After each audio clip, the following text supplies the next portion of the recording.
Hello, welcome everyone. Interesting video.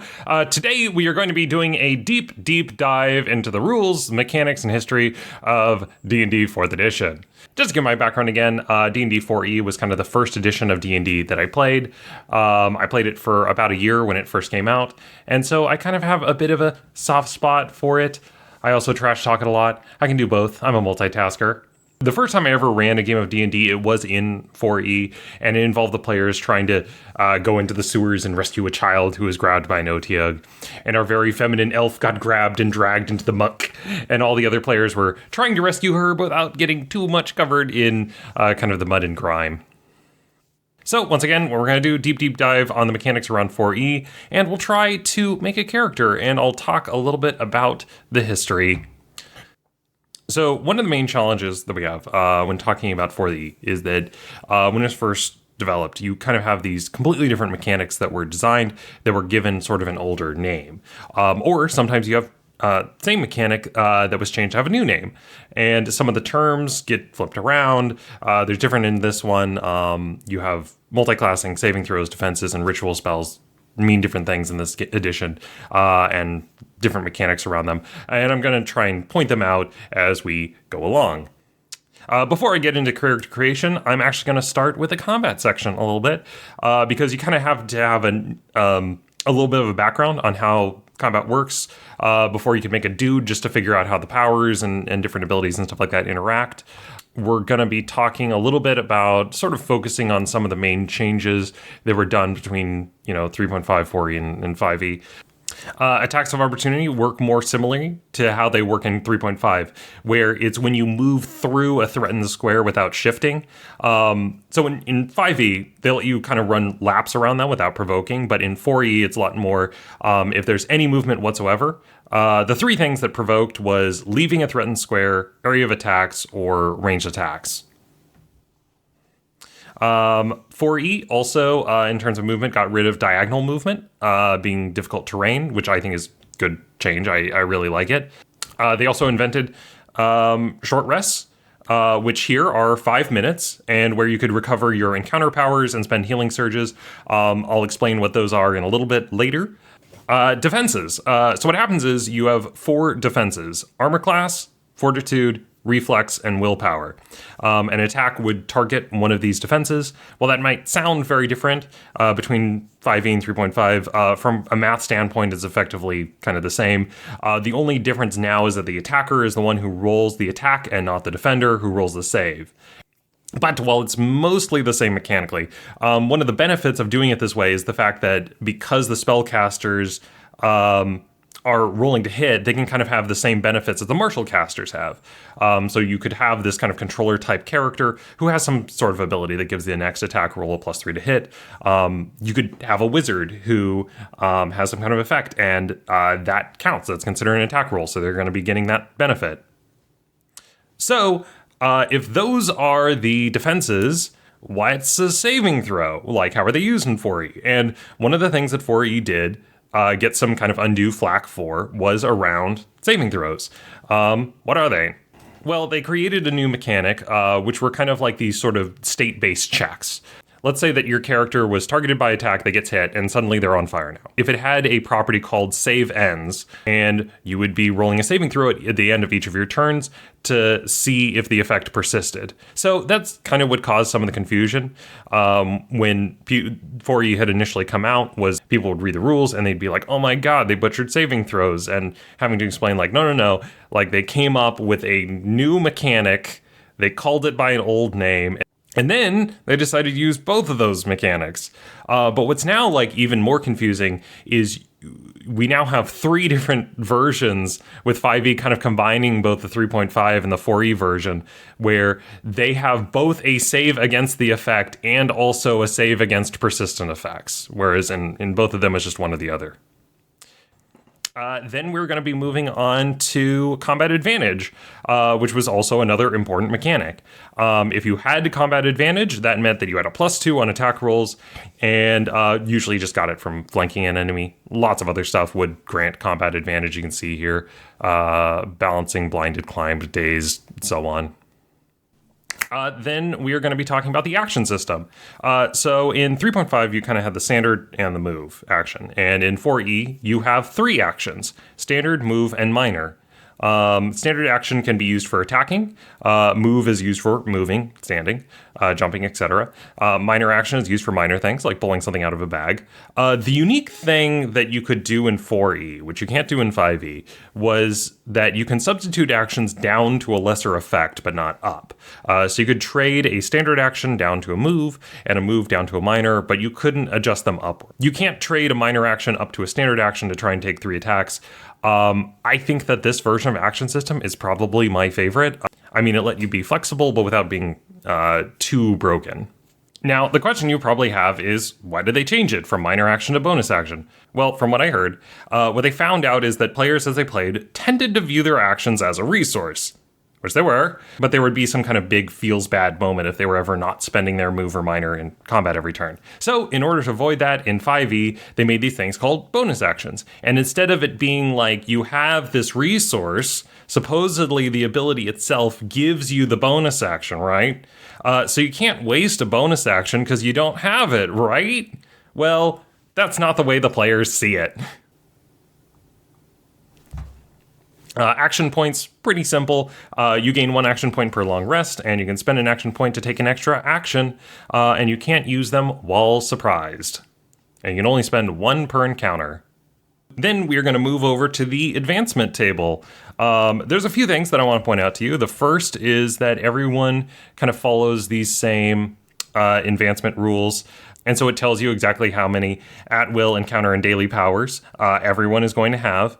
In other versions of D&D, each class will have its own advancement table. But in 4E, because every class has a similar progression, we just need this one table. So the way that these things work is at-wills are kind of like your cantrips. They are abilities that can be used at will. Then you have encounters, which should recharge on a short rest, and then dailies, which recharge after a long rest. And then we have utilities, which can be either daily or encounter. The first thing I would like to point out on the table is that everyone at every level always has 2 at-will abilities. Between levels 1 to level 30. You don't get more as you level up. However, as you get higher and higher level, you tend to use your at-wills less and less. The reason being is, like, let's say that you have more encounter powers, they tend to be more powerful. It's the same thing with like being a spellcaster in 5e, where you stop using your first level spell slots as much as you get higher and higher level, just because you get more and more powerful ones as you go up. So how this works is when you pick an encounter or daily power, you can use that power once, and then it goes on to cooldown until you recharge it. Let me kind of go over to a random page just to kind of show you how some of this stuff works. Let me find one. Who is this boy? We'll go over to a ranger. We'll just take a look at a ranger. So here's an example. Some of you might not know this, but in 3.5 D&D, you had this thing called Vancian magic, where, like, let's say that you're a wizard, you'd memorize your spells and sort of slot them in. And this is kind of similar to that. But what they found is that some of the players, if they'd have just a few spells that they would really, really like and kind of fill all their slots with them, or that several of the slots would just get filled up with copies of spells that did lots of damage. Or if you're a cleric, maybe it's lots of spells that heal. And so it just ended up being kind of a nightmare for GMs to sort of balance. So the 4th edition power system is similar to Vancian, but the difference is that you don't get to fill your multiple spell slots with the same ability. So if you pick Fireball as your daily, you get that 1 Fireball, that's it. And it's also just going to be at that level as well. It will always just be a 5th level Fireball. A few interesting things is that you're not allowed to select the same power twice or use it more than once, meaning there's no upcasting. So every ability is at a set level. And so it does kind of force variety, because you can't just slot in 1 for every single slot. So let's talk about these powers. I'll go over a few and kind of explain how to read them. The first thing that we need to note is that they got rid of the whole kind of half level thing, where, this is a 15th level power, you can cast if you're 15. That's it. It's just straight one for one. Your level and ability are the same. None of this half casting nonsense. So if we read it through, let's take a look at this power. We'll take a look at Tornado Strike. The top line is the flavor text of the ability. So what they did is they separated it out into two different categories, where the top is sort of the flavor text, or this is what narratively is happening, and then below it is the actual mechanics of the effect. So Tornado Strike, Rogue Attack 13. Your weapon becomes a blur as you make swift, sweeping attacks against two foes, then hastily slip away. And then we have the actual mechanics of it, where it says you got to be wielding crossbow, light blade, or sling, one or two creatures, dex versus AC, one attack per target, and then it has the damage and the effects and stuff like that. Like reading these through, you always have the action cost, so it's either standard, move, or minor. If it is a at-will ability, it is going to be green. If it is a daily, it's going to be gray. And if it's a encounter power, it will be red. In addition, I think it also tells you, it always tells you also whether or not it's an encounter, daily, or at-will ability. It will also tell you if it's ranged or melee weapon, etc. Then there's Burst versus Blast. Burst emanates from you. Blast is an area of effect that you put on an origin square, and then you have targets, and sometimes it specifies an ally, sometimes it specifies an enemy, sometimes it's each creature in the blast. One point of confusion was because something that is AoE Blast doesn't mean you're hitting everything in the blast. Some powers will be like Area Blast 5, one target, So you'll have something like Spiteful Darts, which is a closed blast 5 that targets each creature in the blast. But if we go over to Healing Word, it is a close burst 5 that only targets one target. And so you're effectively just healing someone who's 5 squares away. And part of the reason, so one of the weird quirks, the reason that they did it that way is because bursts effect don't trigger attacks of opportunity, but ranged attacks do. And so it lets the cleric be in melee combat without triggering an attack of opportunity. We will take a look at another one. This is called Wounding Whirlwind, Ranger Attack 19. The flavor text is Crimson Droplets splatter as you slash into all nearby foes. Daily martial weapon, standard action, close burst 1. Requirement, you must be wielding 2 melee weapons. Target each enemy you can see. Strength versus AC. And then the hit does 1 weapon attack. Strength modifier, damage per attack. If you hit a target with 1 weapon, it takes ongoing 5 damage, save ends. If you hit the target with both weapons, it takes ongoing 10 damage, save ends. And then on miss, it's half damage per attack and no ongoing damage.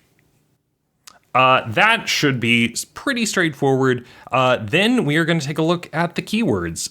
So the first keyword is Encounter Daily at Will. Just tells you how often you can cast it. I went over that. Then you have kind of the more generic keywords like Martial, Weapon, Illusion, stuff like that. And it's just designed this way to have a keyword so that way certain specific powers and abilities were easier to figure out in interactions. Like, for example, a monster might be immune to mental effects. And so you just look and say, yep, it has the mental tag. It's not going to work. Or you'd have like +2 damage to fire attacks. And you just had to ask, like, does it get the bonus? Well, does it have the fire tag? Yep, then it gets the bonus.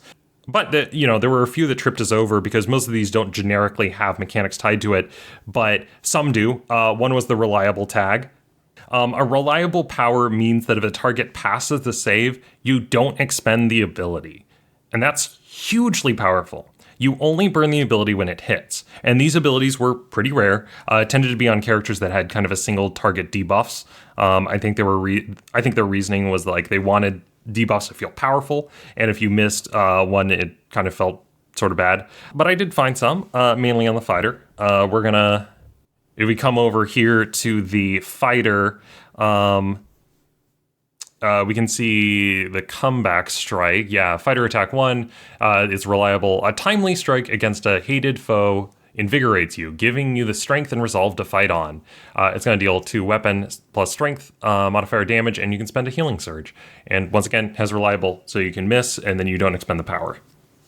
Most of the ways that they tried to balance daily powers was to give them some kind of miss effect, so that way, even if it doesn't hit, you still get something out of it. The other thing that I want to point out is the W in the brackets. It stands for weapon, and when you read the damage, it'll be like 3 weapon damage plus con mod. So in 5e, the way that they have marshals keep up with spellcasters is they let them make multiple attacks in a round. In this game, in 4e, the difference is that if you made an attack, they would have a weapon multiplier. So it would be like 3 weapon damage. So it lets you, if you had like, let's say a D12 great axe, it would be 3d12 for the damage. First, I actually really like this way of doing damage to me. Like when we talk about things that feel kind of uniquely 4E, and some people point to the abilities and powers, and lots of games have those. I don't think it's actually that special. But I think that the weapon multipliers feels 4E because I don't see it that often. And when I do, I think like that feels like 4E. One of the things that this book discusses is combat roles. Let's go over to combat roles. There we go. You have the controller, defender, leader, and striker. So what this book says is it's a good idea to cover each of the roles with at least one character. If you have 5 or 6 players in your group, it's best to double up on defender first, then striker. They don't specifically give a reason why it's better to have 2 defenders. I actually kind of disagree with this advice here, and I think it might be better to have more strikers than defenders, but we'll get to that in a second. It is interesting comparing marshals and casters because in this edition, like there's almost nothing that a caster can do that a marshal can't do. Like, do you want to dispel magic? Do you want to move people around? Do you want to do area of effect, provide debuffs and buffs? The class itself was kind of more flavor than anything. Also, for bonuses, you add half your level plus your proficiency bonus, which comes from the weapon you're using. Most were a +2, but a few were, like the dagger, were +3. Then I am going to swing over to rituals. Now where we are is we have these powers and they recharge per day and encounter. Okay, so some of you have probably figured this out by now. In 4e and in D&D, just in general, there are these spells that you can use outside of combat, like Purify Food and Water, Knock, stuff like that. They still have them. So they knew that they needed to tie these abilities to some resource. They can't use spell slots anymore because those don't exist. So what do? So now what they did is your spells are tied to your wallet. All of the rituals have a gold cost to cast them, and you always need to burn gold to cast them. This does a few things. First, it kind of prevents players from abusing them repeatedly. What this also does is it kind of helps to create another bucket. So you know how in 5e and in other games, you have these utility spells and then you have combat spells. And they often sort of compete with each other for slots. Like you have Comprehend Language, Commune with Nature, Sending, but you also have these other ones that sort of do damage. And so what they did is they just created 2 different buckets. And they're like, this is the ritual bucket, which has all the... I keep wanting to say utility spells, but like utility spells mean something very different in this game than other ones. But anyway, the ritual bucket now contains all of the out of combat abilities. You no longer have to pick them. And this is very important because they use different resources. You're never going to have a situation where you have 2 wizards, one who's loaded as a blaster caster and the other who's loaded as a utility mage. In 5e, they don't use rituals this way. They kind of give them to utility spells. That way you can use one action to cast them for a slot, or you can spend an hour to cast it. And then there's kind of a reason that they use it that way is that it kind of gives in a player's incentive to cast them. That way they don't have to feel like they're being punished for taking Detect Magic or something like that. Stuff like this is what makes talking about 4e and 5e difficult and why this needs to be a 1-hour video talking about this shit, because they have these things that are like mechanically very different but often use the same terminology. One of the unintended consequences of this is that now you have your abilities tied to gold, which meant that the GM kind of had to give you gold or else you couldn't use your rituals. I mean, it's already tied to magic weapons and items, which are necessary in this set, by the way, because the math, because you're only gaining a proficiency bonus of a half level as you go up, you kind of need the magic weapons to sort of fill that gap. It was baked into the math. Another interesting thing I want to talk to you about were healing surges. Whenever you spend a healing surge, you gain 1/4 of your max HP. When you take a short rest, you can burn healing surges. If we go over to a leader's like inspiring word, What might surprise people is that when you're getting healed, you're actually expending your own healing surges to receive those hit points. It's not actually... You get an additional D6, so they're adding a little bonus on top of it. But the idea is you're supposed to be burning your own healing surge. There's a few interesting quirks that come from healing surges. The first one is that because it's a percentage of your max hit points, when you get healed, you get more and more hit points at higher levels, meaning that those abilities kind of scale, sort of going into the late game. In addition, your healing is based on your own constitution, so that means a barbarian receives more hit points from a heal than someone who's really weedy. This change also has another purpose. So in earlier editions of D&D, they had a slight problem, and the issue is... let's say that I'm the GM, and I don't know how much healing the players have access to. Maybe they have potions. Maybe they have spell slots. I don't know. It sometimes was kind of challenging for the GM to sort of balance around encounters because you don't know how much health the players have access to. Maybe they blew all their previous money on magic hookers and blow. You don't know. So the way they tried to solve this was through the healing surges. When you heal someone, they're just burning their own innate healing to heal themselves. And the same is true with kind of potions and any magic items. What that means is that there is a mathematically trackable value of how much total healing the party can have at one time. This is where we start to see kind of another crossroads between the design of 4E and 5E, where you have things like hit dice and healing surges, which are kind of similar but not quite the same. They're both used on a short rest. They both allow for non-healy classes to recover HP by themselves without a healer.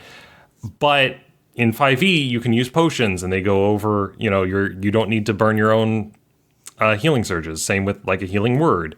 And part of the reason they were invented also is because if you had these healing abilities tied to, like, let's say, encounter powers and stuff, what that means is that maybe the players would be able to heal themselves to max every single day, and they were worried about players abusing it. So they had to kind of tie it to a new resource. And because, once again, in this game, there's no spell slots, so they had to make a new resource, and that's healing surges. I remember in the Pathfinder playtest, Jason Bowman, he was talking about resonance, where they had actually experimented with, and it eventually got removed, was that if you used like a magic item or something, you had this internal bucket of resonance, and then you'd burn it in order to use magic items. And they said that it was really great for the numbers, but like players just did not like it. It was either middling to players did not enjoy it, and so because of it, it got gutted from the playtest, and then now the current version doesn't have it. But he also talked about the fact that part of the reason that they put it in is like, look, this is the playtest. We want to try out the stuff that people may or may not like just to see how people feel about it. And so I do respect that. Then you also have Second Wind. You can spend an action on your turn to spend a healing surge, and you get +2 bonus to all defenses until the start of your next turn. You regain the use of your Second Wind whenever you complete a short rest. In 5e, they just gave it to fighters, but here anyone can use Second Wind. Talking about feats, the primary purpose of feats was to sort of enhance some ability. I guess you're already kind of familiar with them. Let's read a few of them. Another thing also is that I didn't even bring this up earlier. I probably should have brought this up earlier. D&D 4e goes up to 30 levels. You have kind of the 3 tiers of play. It's like heroic, paragon. I'm trying to remember. It was like paragon and then epic. And some of the abilities were tied to specific tiers. Let's take a look at a few of these. Improved Initiate, you gain a +4 bonus to initiative checks. Light Step, Elf, prerequisite Elf. If for the purpose of hourly or daily travel rates, add 1 to your overland speed and the speed of all allies traveling in your group. Add 5 to the DC checks required to find or follow your tracks. If traveling with allies, you can share this benefit with up to 5 other characters. You gain a +1 feat bonus to acrobatics checks and stealth checks. Then we have page 208. We have the multi-class feats. So this is another one of the weird same terms, different mechanics issue. Like in 3.5 and 5e, there's something called multiclassing. Multiclassing is where you can have multiple classes in one character. If you notice, in 4e, all the characters are monoclass because they don't let you take levels in another class. But they have a very specific multiclass feats. The part which gets confusing is you might ask, like, why don't we have this kind of stuff in 5e? We do. You want to know what we call them? Feats. We just call them feats. We don't have a special term for them. It was frustrating in my original video because I was like, well, it doesn't have 5e multiclassing and 4e. They're all monoclass. And they're like, what are you talking about? They have multiclass feats in 4e. And now I have to be like, that's a completely different mechanic. We have multiclass feats in 5e too. It's sort of like if people are trying to compare like American football to European football. And I'm over here like, guys, you need to compare American soccer to European football because those are the things that are mechanically more similar. It's frustrating, but I also understand the confusion. I also talked a little bit about hybrid classing, which was in Player's Handbook 3, and I kind of compared that to multiclassing because it's the one that lets you take another level of another class, where you kind of fuse them together into two classes. But like funnily enough, like that system is more similar to Gestalt characters. Whatever. Anyway, I did try the multi-class feats for a little bit when I played. It's just not as extensive as you'd think. The first restriction is that you can only pick one class. You can't pick more than one. And then the other thing is, like, let's say that there's some, like bread and butter ability that a class can use all the time. You get kind of a demoted version of that ability. Like, for example, Healing Word. Most clerics can do it twice per encounter, but you can do it once per day. If you chose a wizard's at will power, do you get to do it at will? No, it's once per encounter. It's a fair trade for a feat, but I don't think that that's what most people had in mind when it comes to something like multiclassing. But from what I recall, it ended up just kind of being like, what's the point? Like, why wouldn't I just specialize in what I'm already good at? And, to be fair, like, which is a common debate in RPGs, because they don't want people to spread out too much. Like, if you were better at healing than the healers, if you just got all their abilities for one feat, like, it wouldn't make any sense. It's not very fair. And so, like, from that perspective, I understand why they're trying to do this way. But it's that balance of, like, how much branching out do you feel is fair? Then in the back of the book is the magic weapons. Magic weapons had sort of two aspects. The first is some kind of enhancement bonus, and then the second is some kind of daily power that would recharge. Blood cut armor, level 4. You see the bonus right here, tied to a particular gold, leather hide, power, healing surge, minor action. While you're bloodied, use this armor to resist 10 to all damage until the end of your turn, and you have to burn a healing surge to activate it. Then we are going to be taking a look at the DMG, and the first thing we are going to be talking about are skill challenges. Let's first go over the rules of how they work. I'm going to be reading off how it's run in the book. First, declare that the players are in a skill challenge. Second, you must have them roll initiative. Third, in initiative order, every player must tell you what they are doing in the encounter and must make skill checks. You have primary skills. These are the ones that can be used as many times as they like. They are the ones that are most relevant to the task at hand. Then you have secondary skills, which may be used only once by the group, and then once they're used, they're gone and can't be spent again. If the players want to use tertiary skills that are considered off script, they can attempt it at a hard difficulty. There's also a set of rules for kind of the idea of sort of teasing out the skills. Like instead of just telling them straight up what everything does, you kind of give them a few relevant skills, and then when they suggest ideas, they might discover other ways to solve the problem. I guess this begs the question, why did they design it like this? Like, what is the reasoning? What's the purpose? Well, D&D has always had a problem in terms of skill design, because for people outside of combat stuff, it was often not very well balanced. Like, you sometimes had situations where it's like, well, why wouldn't the PCs just do something over and over until they succeed? Rolling initiative is actually very important for the design of skill challenges, I think, because it kind of sets a clock on the players and says, like, all right, after 3 turns, this thing will resolve. What are you doing in the meantime? Let's say that the encounter is a burning ship. There are all these people on fire who need help. oftentimes the big burly fighter would kind of step up and try and do everything. And so kind of forcing the players into initiative would be like, you cannot help all this people on your own. You need the rest of the party to help you too. And that's kind of why I think that skill challenges are sort of most useful during periods where there's some kind of time crunch, because it kind of prevents them from going back and trying to redo it. The other weird quirk about how it's designed is that it means that the players can't use magic to kind of solve their problems. Like, if you notice, the rituals are designed in such a way that there's a time crunch to resolve, and so it kind of creates another bucket. You have the ritual out of combat bucket, the skill bucket, and the combat bucket. Even if they do have time to use a ritual, the way that it's worded, you kind of count it as outside of the challenge itself. It's not supposed to have any mechanical effect within the confines of the challenge.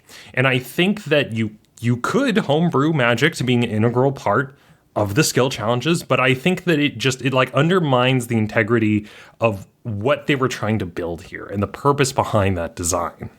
The funny part is that, so they have an example. And I hate the skill challenge in the book, where they're negotiating with a king, because it kind of highlights all of the worst parts about the skill challenge. Conversations, in my opinion, are like one of the worst ones to use a skill challenge for, because in normal conversations, it kind of has this natural cadence of a back and forth as the players ask questions organically and stuff comes up. And if you try to force the initiative system onto it, like everyone must get a turn and say their piece, it kind of comes off as a little bit forced and kind of canned. And there's not really a time limit constraint usually, so the initiative doesn't really make sense. And then you'd sometimes end up in situations where you have the barbarian who kind of doesn't want to talk, but it's his turn and he can't pass, so he's got to make a roll, and so he does, and then he makes the roll, but it might use a secondary skill that he's now spent the group's one secondary skill roll. I think most people, the way that they would run it would be like, okay, you want to talk to the king? All right, we'll have the bard talk to him. You can make a persuasion roll or two. We'll call it a day, which kind of isn't fair, right? Like you now have the bard or face character just doing everything and no one else is doing anything in the scene. I think the way that most people rationalize is well, we'll just split everything up by scene. He'll get that scene, but later we'll have the tracking scene where our Aragorn character gets to go on the ground and sniff the bear shit and be like, they're 40 miles west of here. And then after that, we'll have the library scene where Gandalf will read the books and explain to us how fucked we really are. Not all the characters are doing relevant things in every scene. And I think most people are okay with that. But skill rolls in particular are kind of tough to talk about because it's not a fair system, and it depends on what people are looking for. And this is supposed to be a good fix, and it plays well on paper, but in practice, it kind of ended up being very, very niche and a little bit too restrictive. Most people I've talked to just kind of ended up running group checks and ignoring all the other rules like primary, secondary, and tertiary skills and initiative and stuff like that. Although I do have another theory, which is maybe they designed the skill challenges so that they play well in a convention or Adventures League setting or as part of a module. I don't know. All right, let's head over to the monster manual. So the first thing I want to point out to you is if we just go to any random section whatsoever, Burlabang lore. The first thing I want to point out to you is the lore section, the DC checks and stuff like that. So what they did is they actually organized the lore about each of these monsters in these little tiers. And when you made a lore check on them, you got different information based on the DC. So for example, let's say you roll a DC 20, Burbalangs consume the flesh of dead humanoids. They do not differentiate between those recently dead and those dead for centuries. But if you rolled a 25, it's Burbalangs absorb the memories of the corpses they eat and relive significant portions of these memories while asleep. This absorption of dead memories gives Burbalangs the nutrition they require. There are some remote villages where the dead are not interred, but instead are given to a resident Burbalang as part of a bargain made by the village elders. Okay, that's very cool. The other thing that I want to talk about here are the classes and groups and combat tactics. So they would, every single monster would come with a tactics sections. So Chol. The Chol hides just below the surface of a murky pool, patiently waiting for prey. When the time is right, it emerges quickly, clamps its huge pincers around its foe, and paralyzes the victim with a poisonous mouth tentacles. So it's kind of cool. Just sort of tells you how the monster gets run in combat. Sometimes they go into more detail. Godforged Colossus Tactics. The Colossus uses Voice of the Demiurge when surrounded by several enemies. The creature then only makes melee attacks using Force Missile only if it has no targets within reach. So yeah, that's kind of cool. Then you also have, let's take a look at this. This is Recharge. It's a 5 and a 6. And so at the beginning of your turn for this enemy, you would roll Recharge and then see whether or not it's got its ability back after it casted. The other thing I want to talk about is minions. A lot of people like to talk about them because they were uniquely 4th edition. How do minions work? Well, they are 1 hit point monster that never takes damage on a missed attack. And if any attack connects with them, they die.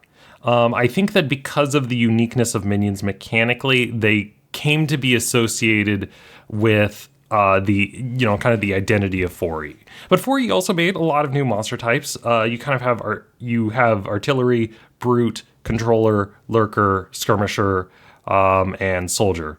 And minions were just one among many of the new enemy types.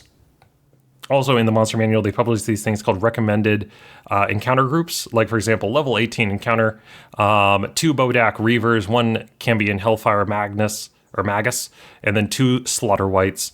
And so every enemy set would come as part of an encounter, recommended encounter groups that's already has kind of a variety and sort of an intent of design of like, okay, this is how these are supposed to interact together.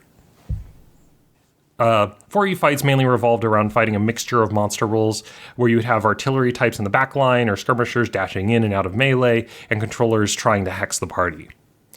There also is this question of feel, and how do the minions feel to play against? And this question is going to vary a lot between groups to group, and there was a lot of different reactions that players had when playing against them. Some loved it. Some it was kind of like middling. Great, we defeated them, they're gone. But some players were disappointed, either because the 1 HP enemies felt weird or because they didn't get to roll damage. Most players I've found do enjoy rolling for damage. From a DM standpoint, they were also supposed to speed up bookkeeping because you didn't have to track their HP. But like what made 4E so clunky wasn't tracking hit points. I think tracking hit points is relatively easy because it's stackable. What made 4E so cumbersome were these kind of short-term status effects.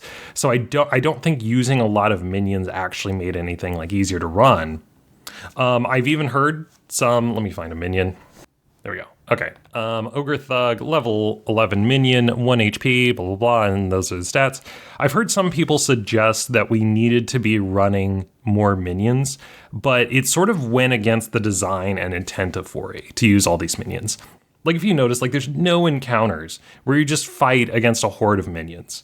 Usually when you see minions, they're paired with controller type or with a bunch of soldiers. That way you can still have a normal fight after they're gone. They get talked about a lot, but they weren't really as common as most people would believe. Like we can see here in like kind of this recommended group. Okay, they're using a bunch of minions, but you still have a brute, you still have a controller, you still have another brute.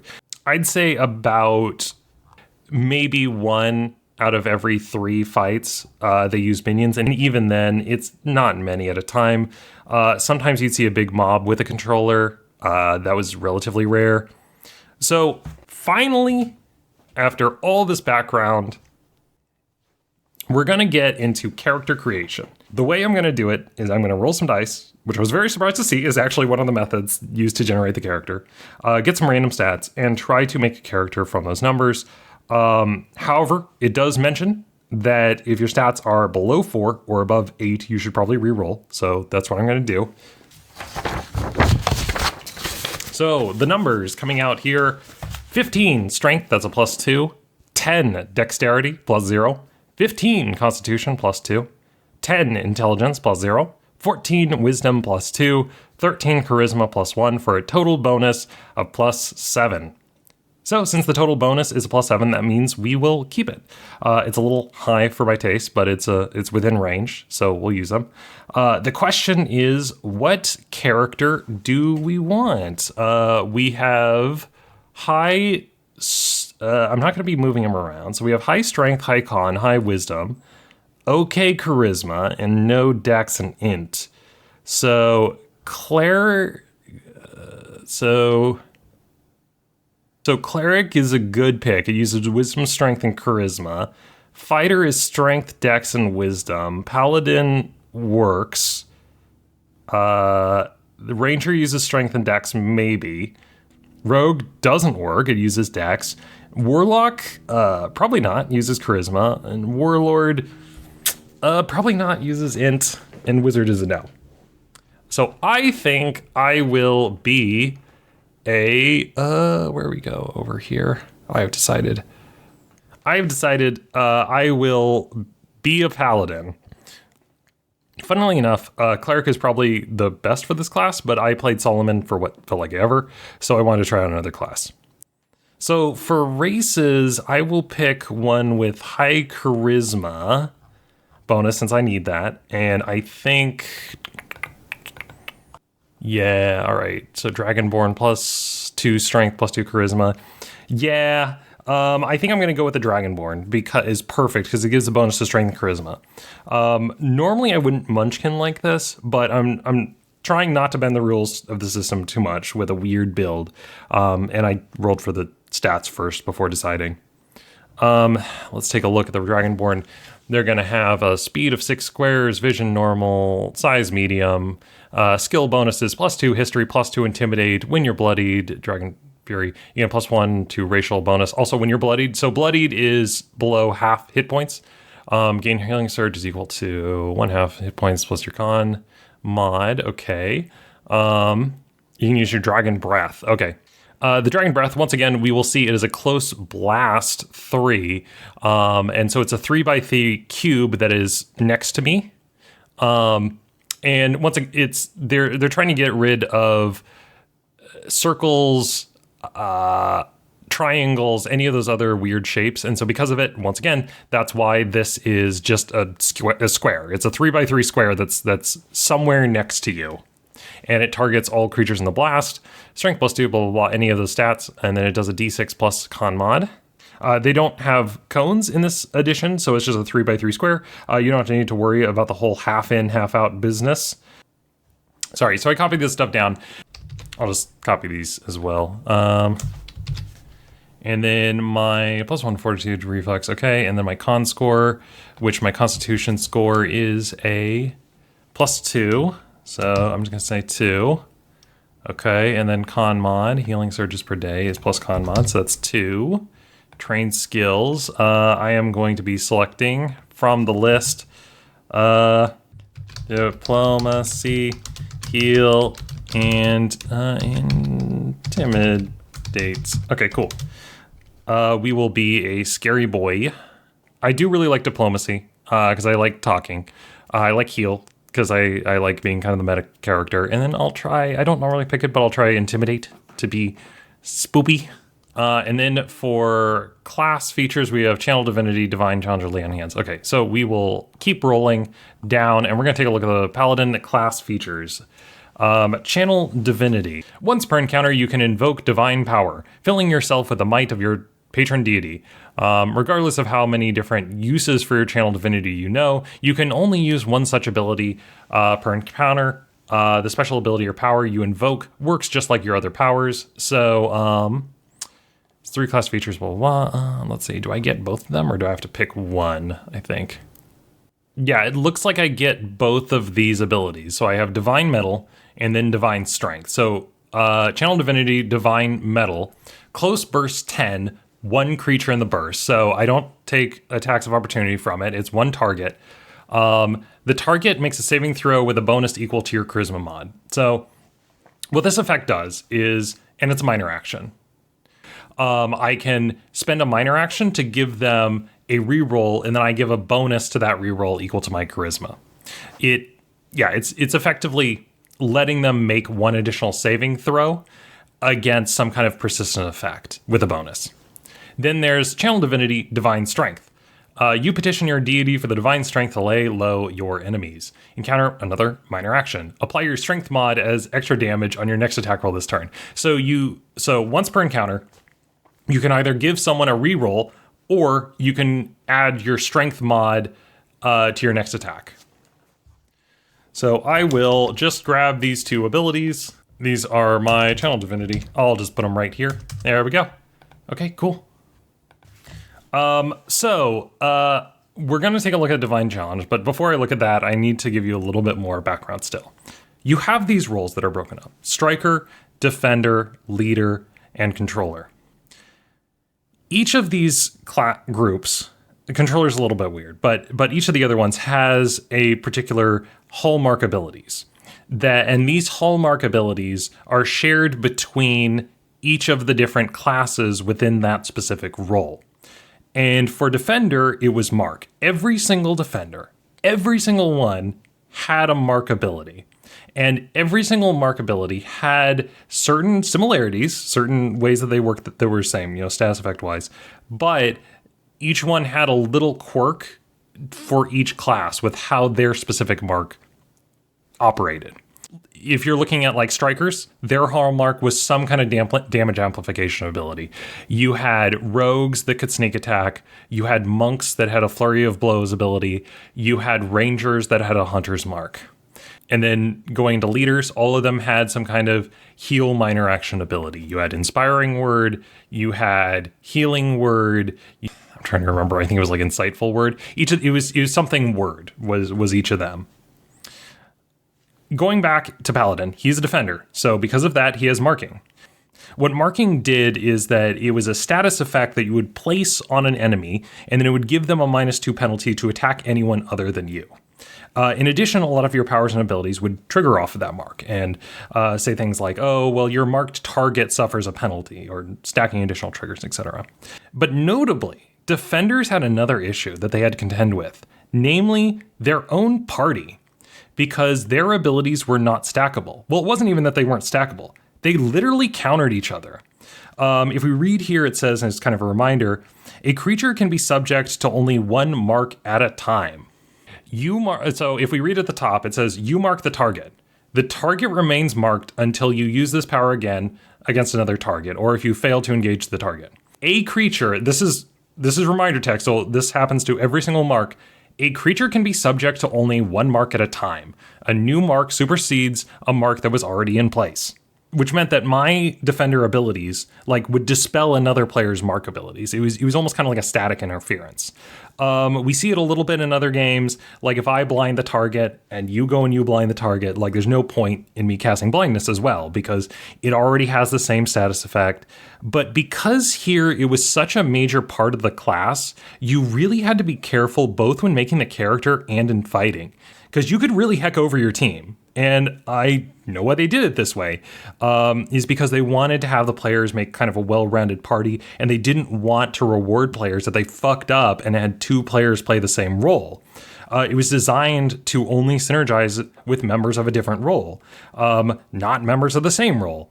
And it's part of the same reason why adding additional clerics doesn't give you additional healing surges. But the thing is that Defender is it's 25% of the classes. It's a really big thing. So whoever was another Defender, you kind of had to coordinate with them. Or usually it was someone had to change classes because you'd be fighting a dragon and I mark it, and then someone else comes up and they want to mark it too, but they can't mark it because your mark dispels my mark. And once again, this is 25% of the classes that are having this conflict. It's a big deal, and this is just the Defender, and the clerics had their own issues with that. Strikers were one of the few classes where they were completely stackable. Their damage always stacks, but certain status effects don't.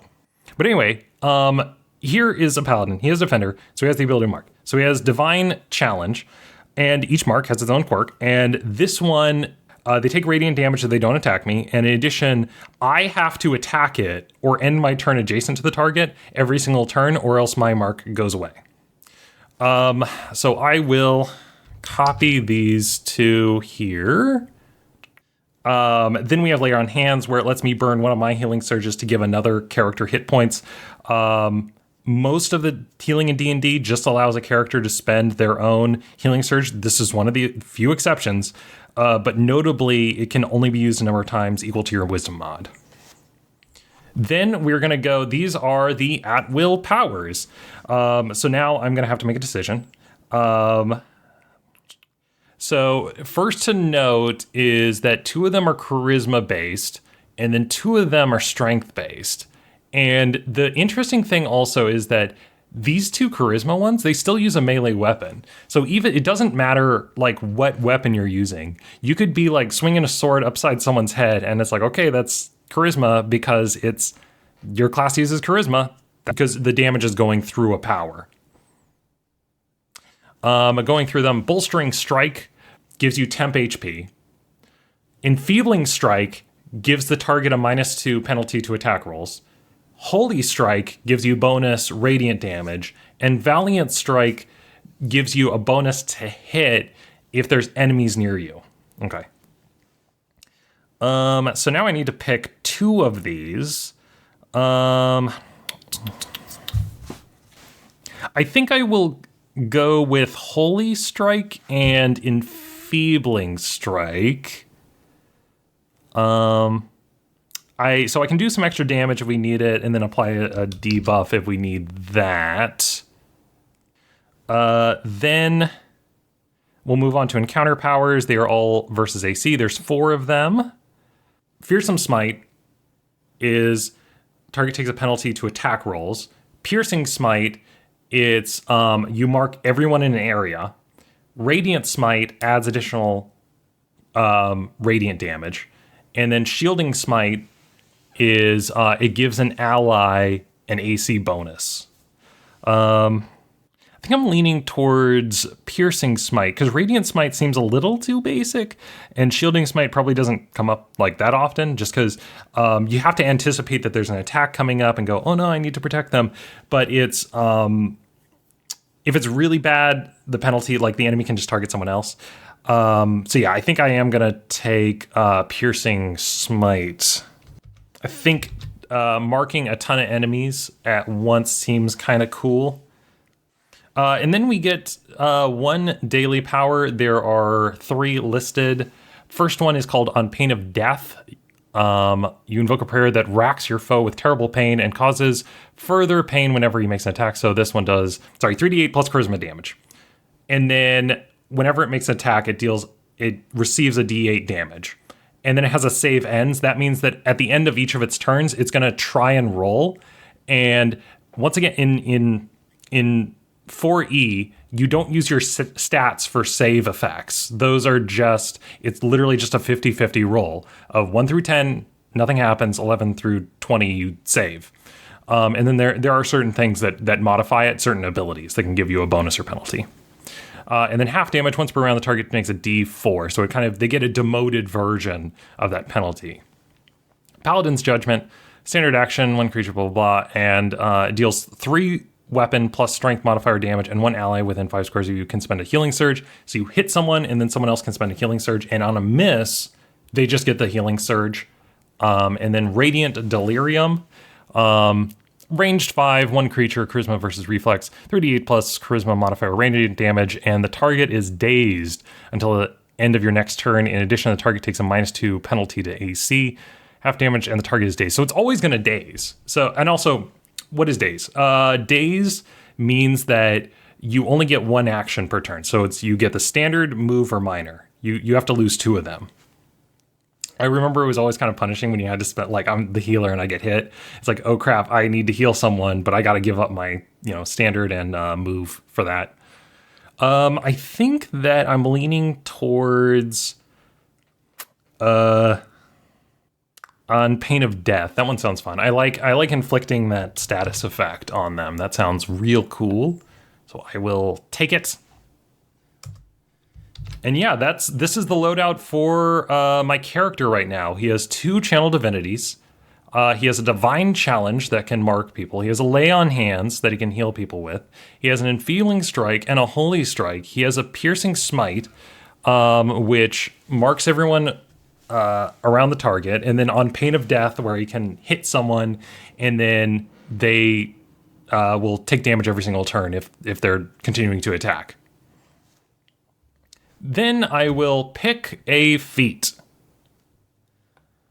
I get 1 feat at first level. So if you notice, there are lots of feats, but many of them come with prerequisites, like kind of stat or class requirements. Let's see, you've got Melora's Tide, you have a Channel Divinity feature, must worship Melora, Long Jumper, trained in athletics, Linguist, Int 13, I can't take that. Lethal Hunter, you have to be a ranger for that. Yeah, some of these you need a specific god to worship. I think might get Healing Hands, Paladin Lay on, add Charisma modifier to damage healed with a Lay on Hands. That sounds kind of cool. Yeah, I think I'll go with that one. Where is... the other one I was even considering is Power Attack. It lets me trade a... -2 to hit for +2 damage. That one's decent, but it's not quite what I'm looking for. In 5th edition, what they did is they kind of bundled like 3 or 4 different abilities. So you only get to pick one every 4 levels, because that's like, it was their way of like streamlining it, is instead of having one choice every other level or so, I'm trying to think how often you pick feats in 4e. Let me go back up here to get that number. Feats known. Wow. Okay. So you get feats, about every other level. So by 10th level, you know 6 feats. First level, you know 1. Second, 2.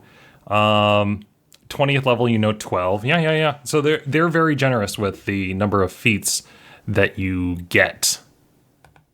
Then we are going to look at equipment. I think I can use pretty much everything. It says all characters. Let me go over here. Yeah. Okay, you begin your character at first level with 100 gold pieces. Okay, cool.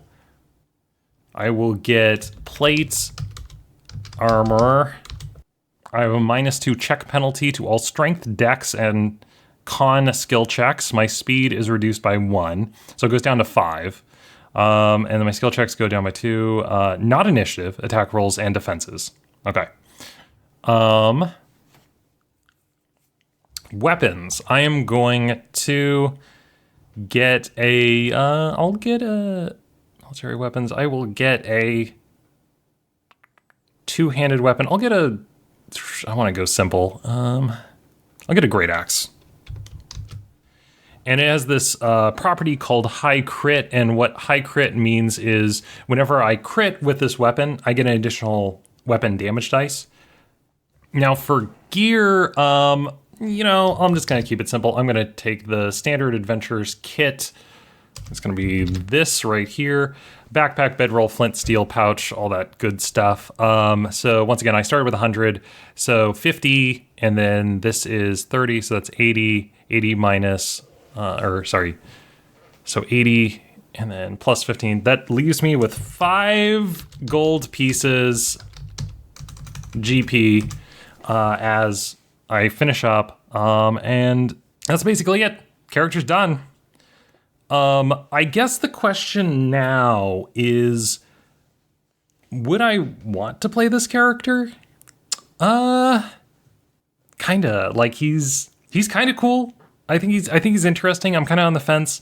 I think one of the challenging things, in particular when like reviewing RPGs and talking about character creation, is that there's sort of this assumption that like, well, if you don't like your character, you made it. It's kind of your fault. Like you made a thing you don't like to play. Just makes one you would like to play. But in order to evaluate the game, we can look at, well, like what types of characters are coming out on the other side, and not really focusing on the individual powers and abilities, but more on generalities of all the characters. And a lot of characters are made with kind of immutable core principles, and those things can't be changed. And those things we can evaluate. The next thing I would like to do is kind of casually take a look at some of the classes for comparison, just to explain like how they're different. We're going to take a look at another defender. We're going to go to the fighter. So if we take a look at the fighter, He has combat challenge, and once again, because he's a defender, he always has to have a mark ability, and this is his mark ability. Every time you attack an enemy, whether the attack hits or misses, you can choose to mark the target. So his is not a minor action, it's more a attack the target. Whether it hits or misses, you can choose to mark that target. Then you also have combat superiority. You gain a bonus to opportunity attacks equal to your wisdom mod. An enemy struck by your opportunity attack stops moving. If a move provoked the attack, it still has actions remaining and you still use them. So it basically gives the fighter a sentinel. The difference between like the 5e sentinel and the 4e sentinel is that if they got hit, they would just lose that action, but then they could spend their other action to continue moving. So let's say I take my move action, I try and move, you hit me. I stop moving. I can then use my standard action to move away from you. So that's how that would work. So it's you'd effectively have to blow your standard action to move away if you got hit. Then we take a look at their at-will abilities. They're all strength-based. Cleave deals some extra damage to an adjacent enemy. Reaping Strike deals damage on a miss. Sure Strike is the most accurate, but less damage. And then Tide of Iron needs a shield, but pushes the target. Looking over the encounter powers, you have more that kind of push people around, move allies. And then moving on to dailies, you kind of have like Brute Strike, which is one big ×3 weapon attack. So if you're going to use a D10 greatsword, it would be 3d10 plus strength. Comeback Strike, which is reliable, so it's one of the reliable ones, so it doesn't get expended on a miss, and lets you spend a healing surge. And Villain's Menace, which gives you a bonus to damage against a target until the end of the encounter.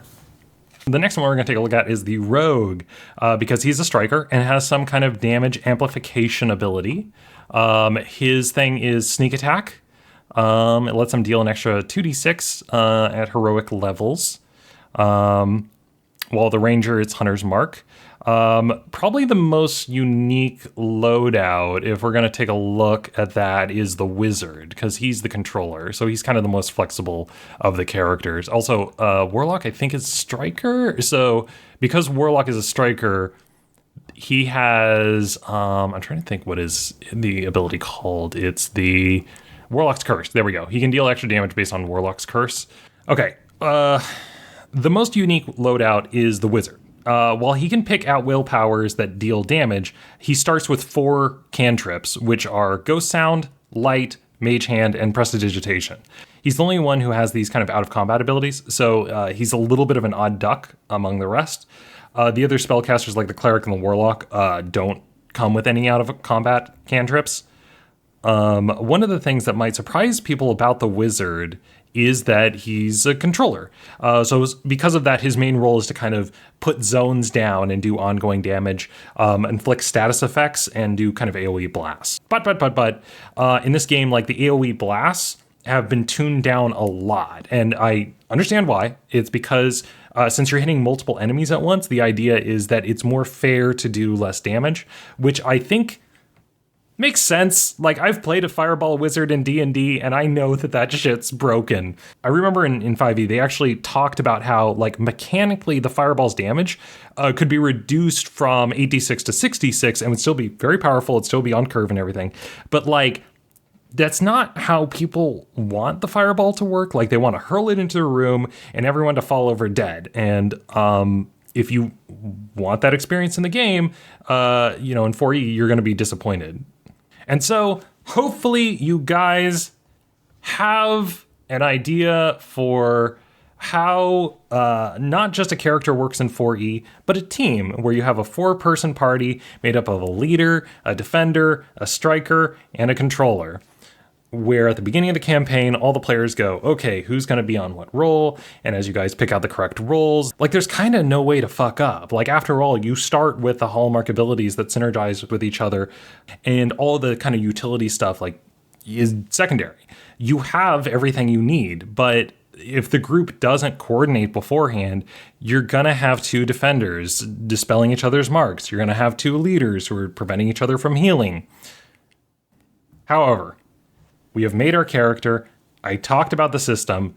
Surely I have talked about everything that there is to say about this game. Have I not? Well, This is where it starts getting complicated, because in the design of 4E during its lifetime, what I'm reviewing right here is the initial release of the game. I do also want to bring up that there were a ton of releases for the game coming out for D&D.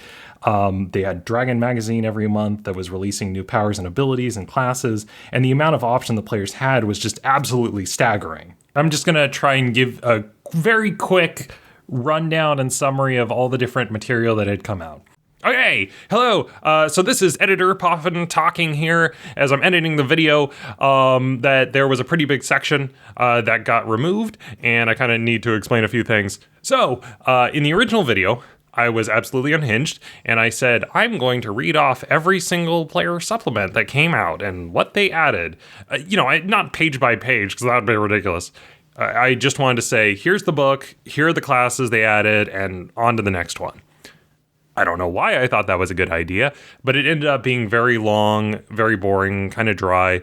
I kept cutting it down farther and farther until I just decided, I'm just going to give you a very condensed summary and a few notable examples. So the first thing that I kind of just want to take away is that there was a lot of books. They kind of came out in rapid succession, one after another. And I remember when 5e first came out that they said they wanted to slow down the releases from 4e, because what they found out is that more people kind of got excited if there were fewer releases. At least that's what they said, the market data said. Anyway, going back to 4e, they had 3 players' handbooks, which was 1, 2, and 3. There were several world books, which is probably not surprising to most people. But then the thing that is surprising is that they had the class books, like Martial Power and Divine Power, that have special abilities just for sets of those specific groups. And then there were the race books, which were Dragonborn and Tiefling options. So yeah, there was a lot of stuff. It was very overwhelming, particularly for like new players, because there would be, a stack of maybe 5 or 6 books that were options for them. Anyway, that's it. Go back to the video. Thank you. One of the major challenges, also kind of going back now, is that there's about 150 pages of errata for the classic 4E, making it almost impossible to run as it originally was. And over time, there have been a lot of different updates that have come out for it. The first major change came with Monster Manual 3, and after reviewing a bunch of monsters, I really am not seeing that big of a difference between them. So eventually I tracked down the article where they talked about what they changed with the math. So from the update, it explains that the major changes were specifically to the brute enemy types, where they increased the damage there.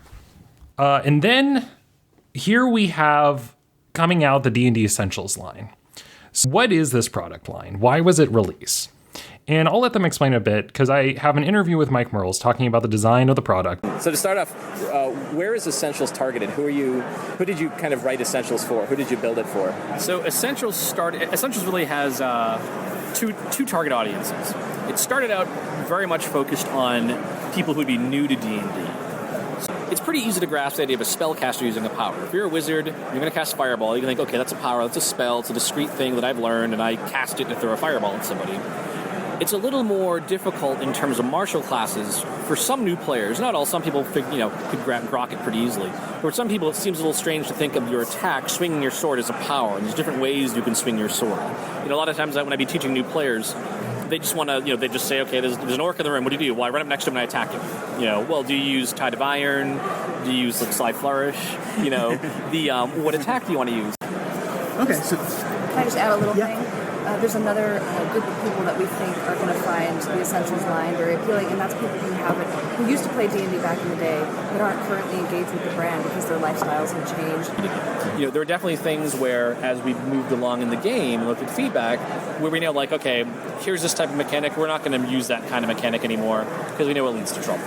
So, do you have any specific examples of those? We look at critical hits. It was very easy for people. So critical hits started out as, from design-wise, hey, if a crit only happens 1 in 20, it's random, players can't control it, let's throw a lot of effects there. But then if you have things like, hey, you crit more often, well, now you're undermining that idea. And it's a good example of two design ideals. Your next attack is a free crit. Exactly, where those come into collision. And it's really tricky, too, in D&D, because with the compendium and everything, all it takes is 1 feat that kind of goes rogue, and it messes up a lot of characters because now it's not like a collectible game or a Magic deck where it's like, okay, this card's really good, but you need this combination of cards to make it work, and someone can always counterspell it or whatever. D&D, your abilities are always all on all the time, so it puts a little more pressure on making sure that those combinations don't get out of whack. So the two implementations are so starkly different. Like, I actually kind of want to refer to the 4th edition as it was originally released and the Essentials line as kind of two different D&Ds. While Essentials kept all the generic rules the same, like the action types, movement, and ability scores, the player's choices and classes were completely, and I mean completely redesigned. It was so different that it was staggering. But before I get into that, one of the things I want to talk about was what it was like from the players and the buyer's side, from our side. Like, what did it mean? Because remember, the D&D Essentials has its own player's handbook. None of the powers, abilities, and whatnot are in the thing which is called the Rules Compendium. Okay. Then the problem, too, is they didn't call it a player's handbook. It's called Heroes of the Fallen Lands, which is weird because it's actually an entirely new player's handbook. Then another problem is it doesn't have all the players' classes. It only has 4. Like, if you wanted the full set, there were 2 players' handbooks for Essentials, which, once again, they didn't call it that. They called it, let's go over to it. Where is it? It's right here. It's called Heroes of the Forgotten Kingdoms. So Heroes of the Forgotten Kingdoms is Player's Handbook 1, and then Player's Handbook 2 is called Player's Handbook 1 is called Heroes of the Fallen Lands, and then Player's Handbook 2 is called Heroes of the Forgotten Kingdoms. Okay, so the first problem I have, why? Why would you call them that? So first off, when we saw these books, one theory we had was, there must have been some Fallen Lands and Forgotten Kingdoms set that came out, and we didn't know about it, and these are the new players' classes that go with them. Nope. Because sometimes they've already done that in the past, where they'll have some kind of like, this is a Shadowfell book, and then here's Heroes of the Shadowfell or something like that. So it wouldn't be weird for them. And then once again, if you're a fan of D&D 4E, why? Why are you buying this book? It says that it has let's go back to it. It says that create and play clerics, fighters, rogues, and wizards. But if I'm a 4E player, I already have those. Like, why do I need this book? Isn't it just 4E? Isn't it all the same edition? Why would they want me to just rebuy all the same books again? If you open it up, does it tell you that they completely redesigned the classes from the ground up? No. Let's read. Imagine a world of bold warriors, mighty wizards, and terrible monsters. Imagine a world of ancient ruins, vast caverns. It does have... Okay, let's take a look at the start here. Let's ignore the introduction. If you haven't picked it up yet, Dungeons & Dragons Fantasy Role-Playing Game Starter Set is a great place to start your experience. It contains the basic rules of the game, dice, and starting adventures to kick off a campaign. Heroes of the Fallen Lands and Companion Heroes of the Forgotten Kingdoms provide more options, will play more classes, and more races for you to choose from.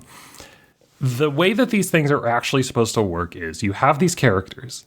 These are your base dudes. And then when you level up, you could just take the next power from the next level, or you could swap it with something from the player's handbook. So instead of this book being the supplement to the base game, the idea was this is supposed to be the way, like, you play Essentials first as the base game, and then 4E was the supplement to this game.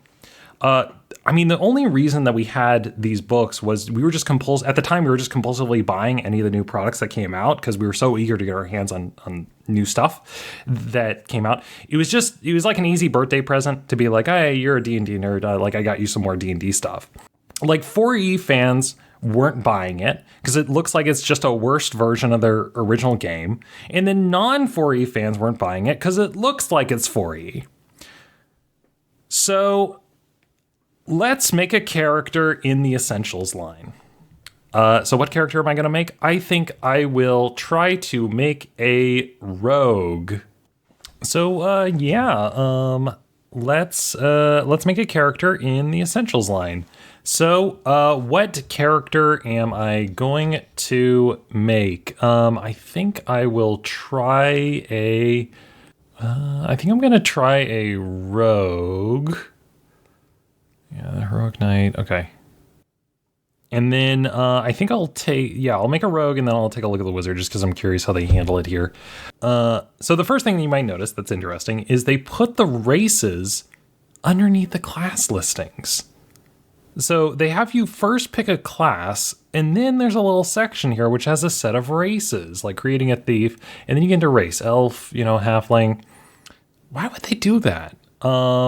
Now, this is a weird place to put them, right? Because if you put the powers and abilities of a race in a class, like, wouldn't you have to repeat them for each of the classes? Well, here's the thing about the class race listings.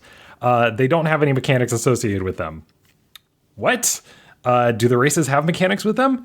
Yes, they do. What the race section in each of the classes does is it kind of sits the players down and explains to them how each of the races synergizes with this specific class. It's almost like it's making a case for each of the race class combinations listed. And then the actual mechanics for the race listed are in the back of the book. Let's go to that. Here we go. This is where you have the actual mechanics is in the back of the book. Why? Why would they do it this way? Let's read them. Elf. Their natural grace makes elves well suited to the thief class. An elf's racial bonus to dex supports the thief's attack power, which are made all the more deadly by the elven accuracy power. And then let's take a look at halfling. Halflings make consummate thieves, and this race offers many advantages to the members of this class. A bonus to dexterity ensures effectiveness in combat. So once again, they're not actually listing all the mechanics here. They're just kind of making an argument for each of the race class combinations. I know why they did this. I know 100% why they formatted it in this way. And I find it absolutely fascinating. What they want is for players to start at the beginning of the book and go to the end of the book and be done with their character. That much is certain. What I think they were worried about or thought is that players would start at the beginning in like 5e or 3.5. And the very first section you get to is the races. And they would pick their race that looked cool, and then they would go to classes, and they would pick a class that looked cool. And they were worried that the player might make a decision of putting together a race class combo that seemed cool, but would have the wrong stat lines for the class. So they redesigned it so that way the very first decision you make is the class, and then you pick the race. But because they thought it would be better if you picked your race based off of your class and not the other way around. But that still doesn't answer the question. Why do they have it that there's a race section under each of the classes? Let's go over to Fighter. Same thing. Slayer, you have dwarf, human, half-orc. Here. Section 1, pick class. Section 2, pick race. Why did they have the section here? I think it's because they wanted races to be considered a subset of the class. Like it's kind of a way to put into the minds of the players that clerics are dwarves, elves, and humans. Thieves are elves and halflings. And they don't even have the other race options listed here. If I didn't know any better, I would think that they're having me pick one of these two. But by not even listing all of the races, it's a way to kind of prevent you from fucking up by picking the wrong race class combo, by just very strongly leading players to make these decisions, outside of just flat banning them. So let's make a character. For my own convenience, I'm going to pick the balance scores. If we go to the front, let's go to stats. All right. Stats. All right, we're gonna go. So there's 3 different ability score sets. There's balance, specialist, and then dual specialist. We're gonna go with balance. So that's gonna be 16, 14, 14, 11, 10, 10. All right. So we're gonna go with strength +2. That's gonna be. We're gonna put the 14 into strength. Then we're going to go with 16 into dex. Then we'll go with 11 into con.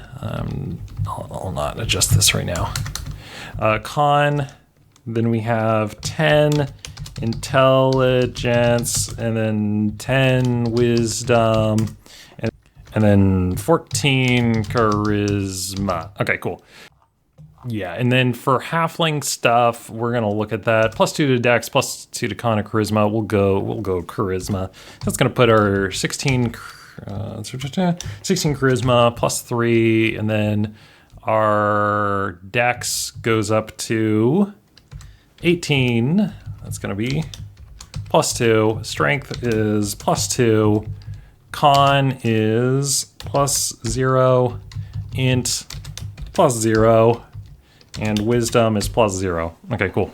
And then we get skill bonuses, +2 to accuracy. I'm just gonna copy these right here. Okay, and then you have the second chance halfling abilities. +5 racial bonus to saving throws against fear. You gain a +5 racial bonus to AC against opportunity attacks. As a small creature, you have restrictions in combat. You cannot use two-handed weapons unless they have a small property. When you use a versatile weapon such as the longsword, you must use it two-handed, but you don't gain the normal +1 damage for using it in that manner. You have the second chance power. What is the second chance power? Immediate interrupt when you're hit with an attack. The attacker must reroll. So once per encounter, you can force a reroll. Okay, cool. And I will copy it right here. There we go. All right. Then we are going to go up to... after I copied those down. I also imagine in terms of the whole race class thing, I'm making a big deal of it. I imagine if you're someone who plays on a more regular basis, you're probably not bothered by it. It's not a big deal. It just means that it's it's very hand-holding, a little bit oppressively hand-holding maybe, but you know, that's a introductory book. Let's take a look. Hit points equal 12 plus bonus to defenses +2. Okay, armor proficiencies. I'm just going to copy paste these right down here, so I have access to them. Okay, and then those are all trained skills, stealth and thievery, +4 more of the listed class. So, so if I get 4 more, I'm going to pick, we're going to go with acrobatics. Just going to highlight them. 1. Then we're going to go with, I'll go insight. I'll go perception. And then I'm going to go thievery. I'm already trained. I'll do streetwise. Okay, cool. Determine your ability scores. Ensuring dexterity is your highest score. I did that. Sneak attack. All right. Blah, blah, blah. It's when you make an attack with a light blade, hand crossbow, or short bow, you can deal extra damage once per turn, and that is a 2d6. So I have sneak attack. I will just copy paste this into this Word document just to show that I have it. And then backstab. So as a free action, you make an attack roll against an enemy within 5 squares of you using a basic attack with a weapon. The enemy must be granting combat advantage to you. You gain a +3 power bonus to the attack roll, and the enemy takes 1d6 extra damage if the attack hits. Okay, cool. Then I also get weapon finesse to a rogue, brute force. Okay, benefit. When you make a melee basic attack, you can use dexterity instead of strength for the attack roll and the damage roll. In addition, you gain +2 to bonus to the damage roll of weapons attacks using light blades, hand crossbows, short swords, and slings. Okay, cool. Slings. Level 1, first strike. At the start of the encounter, you have combat advantage against any creatures that have not yet acted in this in that encounter. Okay. I have to apologize with how I am reading. Sometimes I am just paraphrasing to you guys as I'm reading along. Rogue's tricks. Okay. All right, benefit. You gain 2 of the following powers of your choice. Acrobat's trick, ambush trick, escape artist trick, or feigning trick, sneaks trick, tactical trick, thug's trick, tumbling trick, unbalancing trick. All right. So I get 2 of these. So let's read through a few of them. Acrobat, and notice one of the main differences between how they're designing D&D Essentials. This is kind of the meat and potatoes of what the entire redesign was intended to do. Is instead of having, oh, I take a standard action and I use this ability, most of the time the damage that you're dealing is just from basic attacks. You're doing basic attack, basic ranged, and basic move. But you have abilities that supplement those basic attacks. You have all these things. It's move action. Yeah, all these things are move action at will. Let's take a look at what they're going to do. The acrobatics trick, you move up to your speed -2. During this move, you have a climb speed equal to your speed -2, plus gain a +2 power bonus to your next damage roll. Okay. Okay, got it. Gives you a climb speed and a +2 power bonus. Okay, cool. Ambush trick. Okay, so if you attack someone who's by themselves, you get combat advantage. Shift up to 2 squares. Once at the end of this turn, you can shift 2 squares as a free action. Okay. So you can kind of duck in, do your attack, and then duck away as a free action. Fainting trick, move up to your speed. You gain a power bonus to the next damage roll you make this turn with a basic attack for which you do not have combat advantage. The power bonus equals your charisma modifier. I think I want tricks that give me combat advantage because I need it for my sneak attack. So I'll get fainting trick and tumbling trick. But if we notice also another thing about these, that they have these one-time effects, like they have some kind of, they do a thing, but only on your turn. And we're starting to see them kind of shift away a little bit from these persistent effects where, you're putting a thing on a dude and it's going to trigger every single turn, or you have to wait and then it triggers on the opponent's turn. The comparison that I have to this is kind of the Rhystic Study effect, where in Magic and Commander, there's a card called Rhystic Study, where it says if the opponent casts a spell, they have to pay 1 or else you draw a card. And it is very powerful, but it's also sometimes considered by players annoying because you have to be watching, waiting for them to cast a spell, and then you have to resolve this particular trigger and stuff like that. And the thing is that in D&D 4e, you would have these effects, these sort of persistent things that would have you wait and watch the opponent, and then if they did something, it would cause it to trigger. And sometimes from a play pattern, it can be a little bit boring because you're just kind of sitting there waiting for each of your opponent's turns for a thing to happen, and then I get a trigger. And we're starting to see them move a little bit away from these persistent effects, where it's like on your turn, this thing happens, it does the thing, and then it has resolved, and then you don't have to keep track of it anymore. Then we'll go into feats on page 306. This is interesting. This is a little bit weird. So what they did is that they now have the feats kind of adjusted into, or grouped into sort of these feat categories. There's like, okay, this is the armor training feat, this is divine devotion, enduring stamina. It's interesting. It's an interesting way of doing it. I don't know how I feel quite about it. I think I will pick quick reaction, superior reflex. It doesn't have a summary here. Fortunately, I looked a little bit earlier, so I know that there's one I already want, and it's superior reflexes. There we go. Your speed and agility give you the upper hand at the start of combat, as well as advantage on certain attacks. So I need prerequisite dexterity 15, which I do have.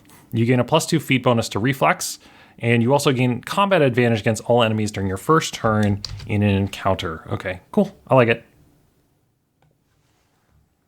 Wait, do I have something that's already kind of similar to that? It's First Strike. Is this the same thing? Superior reflex or something? I think I already have this ability. Let me see. I think I have something like similar to it. I'm actually going to look up what they recommend in terms of feats. Choose one feat. Feats for... So they recommend me taking this feat, but it's a little bit weird because from First Strike, I already have an ability that's kind of similar to this. Benefit: at the start of the encounter, you have combat advantage against any creatures that have not yet acted. I'll still take their recommendation and take it. It's a little bit weird though, but it does it give me combat advantage? It doesn't give me like a bonus to initiative. It seems like I'd prefer to have something that gave me a bonus to initiative. Quick reaction, alertness. I actually think I might just get alertness.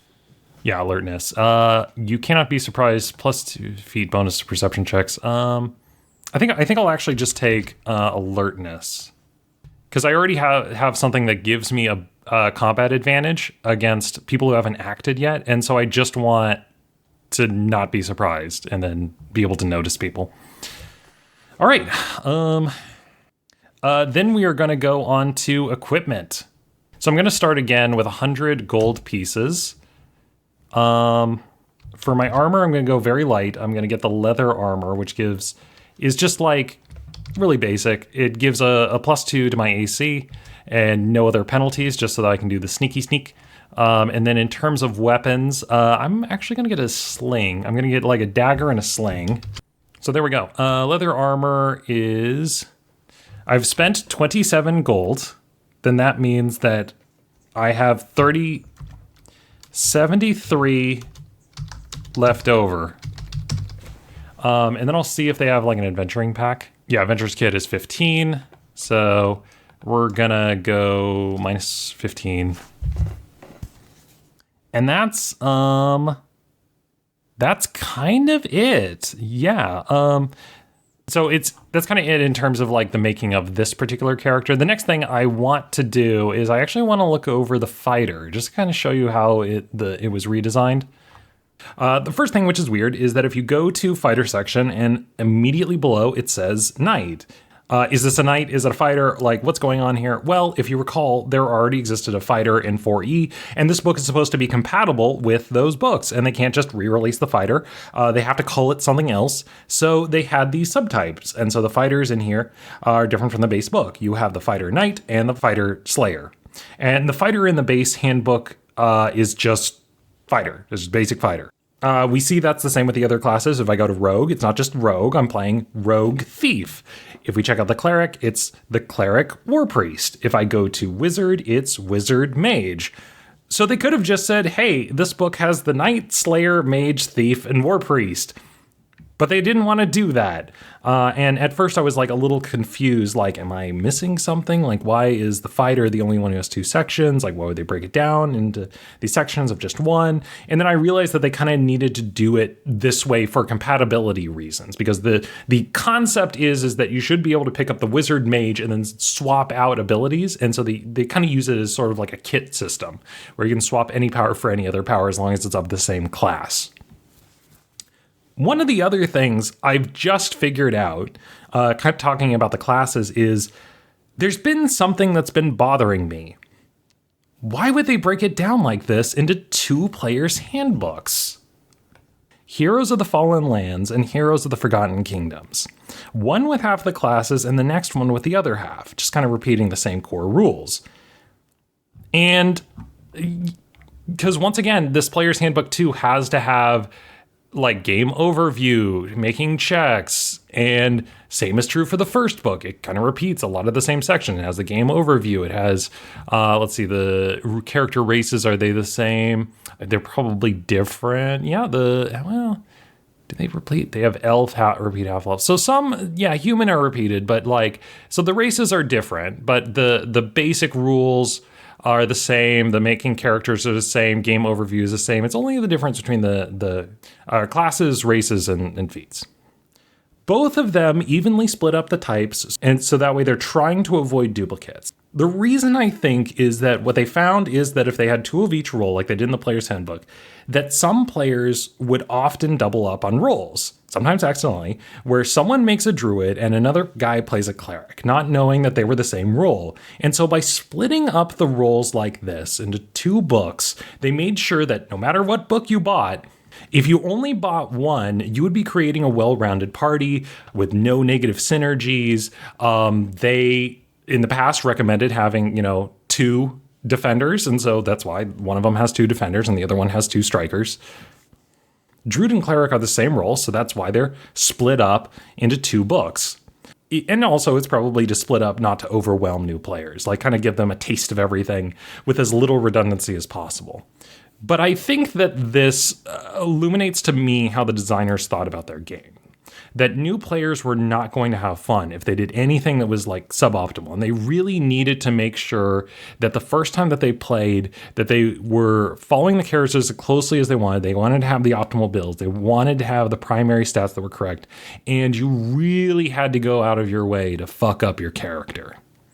But it does broach the subject about how, and I've kind of been talking about this a little bit, like how heavy-handed should an RPG book be? Like in 5e, we do have things like suggested stats, so we have suggested races, but like how far can you push that before it starts being unfun? And while this seems a little bit too much for me, this is a new player product. So there is an argument that it's supposed to be more heavy-handed. But man, I'm just going to tell you straight. Like, if I was a new player, like, I kind of would hate this shit. Like, I kind of like that kind of exploratory phase of an RPG where everything seems open and you can kind of do whatever you want. And it's not until later that you've played multiple times that there's kind of established routes start emerging. And besides, like, the game, there's an argument that the game should be designed to be in such a way that you can kind of mix stuff up a little bit and the game will still be fun. There is another question. Like, at this point, why not just hand them pre-gens? Like, why are we even going through the motion of character creation if we don't want them going down the wrong path? Anyway, talking about the redesigned fighter, they wanted to move away from, I use this power, it does this effect. Instead, they have stances that you take, and you're using them to give yourself a bonus to hit and damage. They also did this to try and sort of lure back old D&D players who were not impressed with 4E. Let me pull up the fighter. Knight. Let's take a look at some of the things. Equipment, longsword, blah, blah, blah. Defender aura. You activate an aura that lasts until you end it as a minor action until you fall unconscious. While in the aura, an enemy takes a -2 penalty to attack rolls when it makes an attack that does not include among targets either you or an allies of yours. Battle Guardian. An enemy subject to your defender aura either shifts or makes blah, blah, blah. You make a melee attack, so it lets you take opportunity attacks. If the attack misses, they still take damage equal to the strength mod. And then we also have fighter stances. So now we're going to get into my final impressions. And the first thing I want to ask you is, does this look fun to you? Or I think that there are players out there who would really enjoy this. And if you are someone who who thinks that this is really cool and interesting, I agree with you. I can bash it too. I can multitask. It's fine. One of the things I want to talk to you is about how powers work. Because for however much we talk about saving throws and whatnot, the power system is kind of the make it or break it, because most of the time you're going to be dealing with them. If you recall the way powers worked in Classic 4E, you have one power that you can use, it goes on cooldown. So what ends up happening is, let's say that you have 3 encounter powers, and you're going to end up using all 3 powers in pretty much every fight. The major choice that you had was mainly on what enemy and timing and kind of coordinating with your allies to make it as effective as you can. Some people compare this design a little bit with the Battlemaster fighter in 5e, which is actually pretty similar. The main difference is that you had way more flexibility in the 5e fighter because you weren't forced to use all abilities in every fight. You could kind of do ability A 3 times or B 3 times or ABC. And just those small changes that let you like organically adjust your tactics made a huge difference on how the class feels. And the Battlemaster fighter to this day is a beloved class in 5e. And I think it just goes to show just how like people didn't have issues with the notion of the powers itself on their own. It was how the mechanics were implemented. It was a lot of more nuance and allowing for more flexibility. And it's entirely possible that underneath 4E, there's I was going to say more fun, but that's kind of a loaded statement. A version I would enjoy more where you had these points and you're spending to activate these abilities and they let you kind of activate the same power multiple times. And I've seen many house rules floating around that have done just that. I've even when I did my old 4E video, I got people who were sharing with me their own versions of those rules. So far, I haven't tried them out, so no opinion from me. As much as I have issues with its design, I think that the most important innovation that I don't think people bring up is 4E was presenting a new and unique game statuses through the power system. If you think about it, a lot of games use kind of the samey conditions. They have prone, they have flanking, they have blinded. And I've done a little bit of work making my own RPGs, and it's hard to not fall back on the same strategies and rotations that the 3.5 has pioneered. If there's a bird in the air and it's pelting rocks at you, you think like, how can I close the distance? Can I knock him out of the air? Will he take fall damage? Is there cover nearby that I can use? And that's common throughout many different RPGs. But then in 4E, you would have some enemy that has like an aura of necromancy, whoa, like, what's that do? Or some kind of weird effect that, like, made allies absorb elemental damage. And for me, I think if you're someone who's thinking about going back to 5e or curious or wants to try it out, that's one of the biggest arguments for it. And you could even look at 4e as it was originally written as kind of the most uncompromising and stark version, while D&D Essentials, you know, you might argue that it's kind of just a neutered version of it. I can see an argument for it either way. What I heard, and this is just hearsay, so you don't have to take my word for it, was that as D&D 4e was kind of getting to the end of its life cycle, if you went to a convention and there were almost no tables running it, like most people were just playing Pathfinder 1e, and the 4e tables were getting canceled. And eventually 5e gets released. And within the first year, 5e is selling as much as Pathfinder. And by year 2, we start seeing the tables turning. That's where we start to see, you know, you could go to a convention, there's 5e and Pathfinder First Edition both being ran at tables. Our group in particular, as new players, we're very by the book. And I know people have asked me in the past, like, oh, you know, why didn't you port in rules from 3.5 and AD&D? And I always have to tell them, like, we didn't know those games existed. Like, we would just read a rule, and it would say something like, okay, this monster has 50 hit points, and go, okay, has 50 hit points. And it's not until I've read other systems that I've become a lot more comfortable with kind of monkeying around with the mechanics and changing things around. It was interesting coming in at that phase because we really weren't like plugged in to a lot of kind of the goings on that was happening. And in my original video, I was like, I'm not going to talk about the background and the history and the conflict between Dave Arneson and Gary Gygax because like those stories were just not relevant to us at the time as new players. For the lulz, I actually did, I went back through and I read some of the reviews for 4E when the game first came out and what people were saying. And it was so weird. Like, I kind of can't include it because some of the comments are just really esoteric. Like, they were pitting a 4E fighter against a 3E fighter to see, like, who would win in a straight-up match. And they were trying to use that as, like, an argument for playing one system or another. They were complaining about skills kind of being rolled together, which I kind of get. I understand that. A lot of discussion was on the concept of powers, like just the term and the change from feet to squares. They complained about tieflings and dragonborn being added to the campaign setting and how that would ruin all these established kitchen table campaigns that people were running at home, saying things like WotC doesn't care about kitchen table D&D. They were also complaining about changes to alignment, where instead of the 9 3x3 grid, where they took chaotic good and neutral good and kind of bundled it together into just being good. It's like, okay. And people also complained that it wasn't backwards compatible with 3.5 or AD&D, which I think it's just weird now, but because it seems like of course it wouldn't be, but you know, that's what people were complaining about.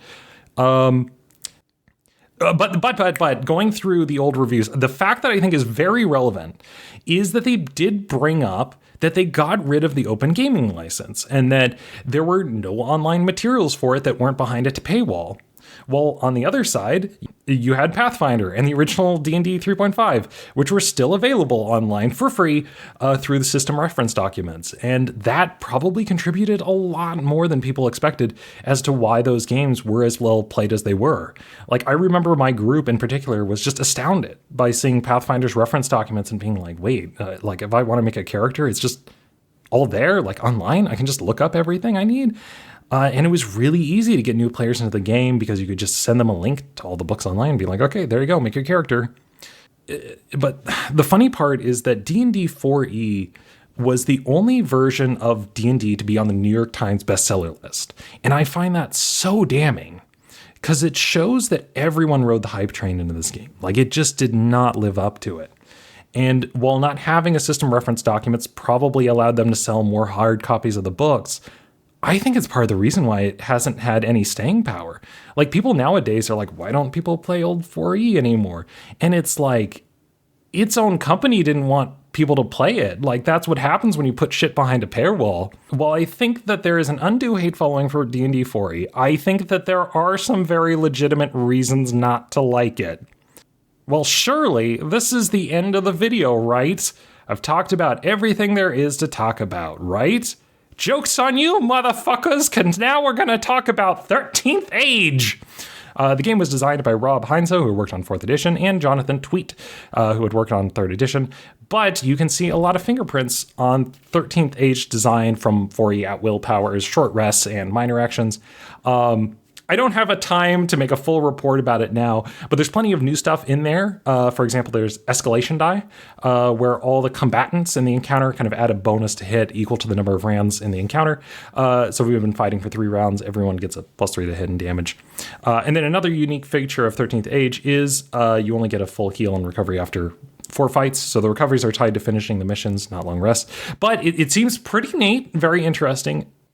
The other thing, the biggest argument, if you think that all this stuff is neat and I think really cool, is all of the material for it is up online for free, open source on the website for 13th Age. I will put a link in the description. But yeah, so unfortunately I haven't played it before, so I can't quite recommend it, but looking it over, it looks really cool. It does look very similar to 4th edition, so if you're hankering for it and you want to give it a shot, you can check it out. If it sounds like your cup of tea. There's also another thing, there's going to be a 2nd edition that's coming out soon. I just saw that they did a Kickstarter for it. I'm looking forward to that. But anyway, that's it. I'm done. I'm going to take a very long break. Thank you everyone for going through this journey with me. I know it was quite a lengthy adventure, but I really, really wanted to do this game justice and really talk about all the little noodly bits. Thank you so much. See you on the next video. Bye-bye.